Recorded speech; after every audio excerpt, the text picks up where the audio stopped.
Baik, jadi pada kesempatan ini saya akan memberikan materi video tentang edukasi dengan judul emosi Anda dan diri Anda. Jadi tugas ini yang saya lakukan untuk memenuhi tugas akhir mata kuliah psikologi positif. Baik, pertama-tama kita akan masuk dan membahas pengertian emosi.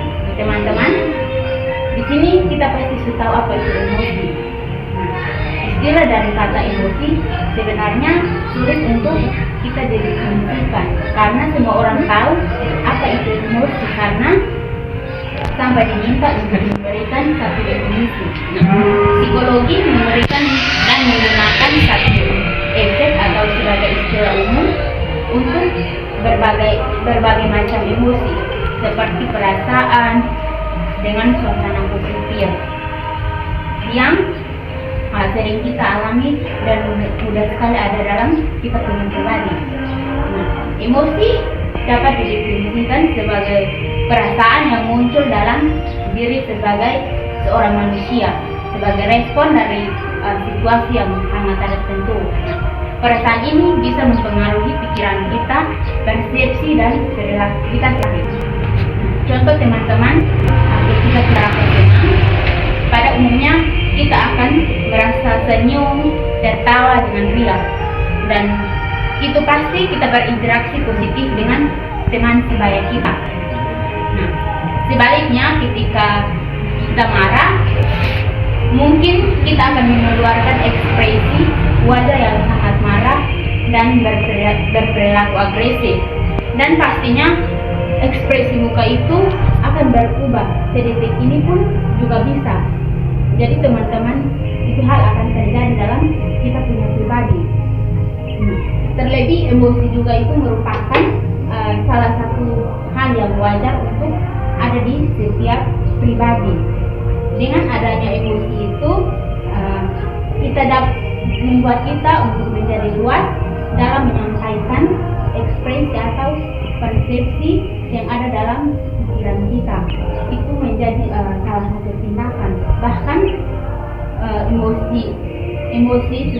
emosi secara umum itu terbagi menjadi dua, yaitu ada emosi positif dan emosi negatif. Nah, teman-teman, kalau emosi positif itu adalah sebagai respon yang muncul karena adanya stimulus atau rangsangan dalam konteks hal yang positif. Misalnya ketika kita memperoleh kemenangan dari suatu lomba karya, itu akan memunculkan emosi perasaan yang senang dan gembira.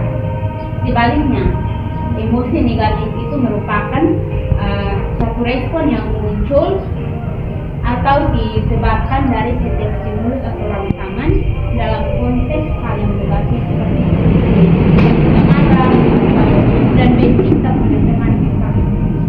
Nah, itu tadi poin pertama itu pengertian. Sekarang poin yang kedua, dampak positif dan dampak emosi negatif.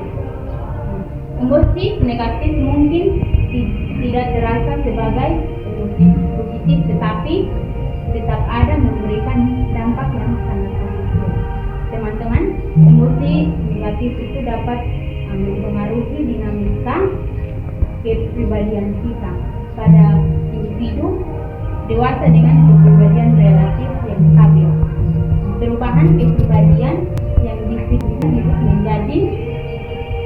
terjadi pada pengalaman hidup yang intens atau trauma dalam krisis personal atau perubahan kita punya keyakinan. Sebaliknya, emosi positif juga berperan sebagai dalam memperdalam kesadaran diri kita. Itu memfasilitasi proses atau pembelajaran serta membantu kita untuk memahami diri dan dunia secara lebih efektif. Nah, itu teman-teman materi yang tadi saya bagikan. Sekarang saya dapat simpulkan bahwa emosi adalah bagian dari diri kita yang mempengaruhi cara kita untuk berpikir secara berpikir secara emosi terhadap teman kita. Nah, emosi positif itu juga membantu kita untuk merasa lebih tenang, berpikir lebih jernih, dan lebih kuat untuk menghadapi tekanan atau masalah yang ada. Nah, sementara emosi negatif tidak selalu buruk terhadap diri kita, karena bisa menjadi pengingat untuk kita mengenali kita punya masalah. Dengan memahami dan mengelola emosi, kita bisa mengenal diri kita, siapa saya sebenarnya. Jadi lebih baik kita menjalani hari-hari dengan penuh hal yang positif dalam lebih baik.